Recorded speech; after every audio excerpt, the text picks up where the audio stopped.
natin bago natin i-announce ang ating Don't forget.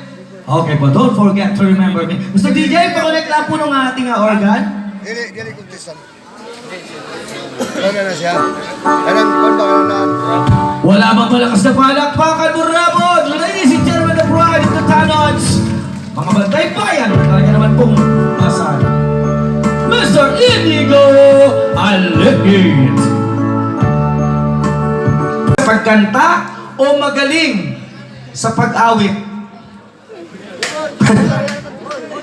Magaling sa pagkanta o magaling sa pagsayaw? O sino sa pagkanta? Ikaw sa pagsayaw. Ang sabi po ng aking katabi rito sa kanan, pagkanta daw po ang dapat na number 1 kung ano man ang dahilan. Atin pong pakinggan. Ayun, check. Pagkanta po ang pinili ko. Kung magiging artista ka, may talent ka, pagkanta, bakit? Dahil po, ang pagkanta ay yung boses po natin nagbabago. Tapos, yung ugali po rin natin nagbabago. Nagiging chismosa minsan. Hey!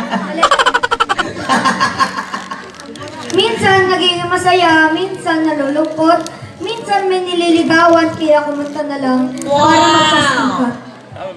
And I thank you. Ikaw naman. So yung pagsayaw po, hindi na po natin kailangan hindi uminom ng malamig, hindi na kumain ng chocolate. Kailangan lang po natin magpahinga para po ma-entertain po natin yung ating mga katawan para po sumayaw ng todo sa entablado. And I thank you. Ng lahat ng mga pangulo sa Malacanang at sa buong Pilipinas, palakpakan po natin Bishop Ephraim Perez. Ayan. Magandang gabi po. At siyempre, tinatawagan na po natin. Handa ka naman tayo rin. Halika na. Matapos mong tangay ng premyo ng isang taon, hindi ka namin mapakiusapan. Ano? Pagin na. May COVID!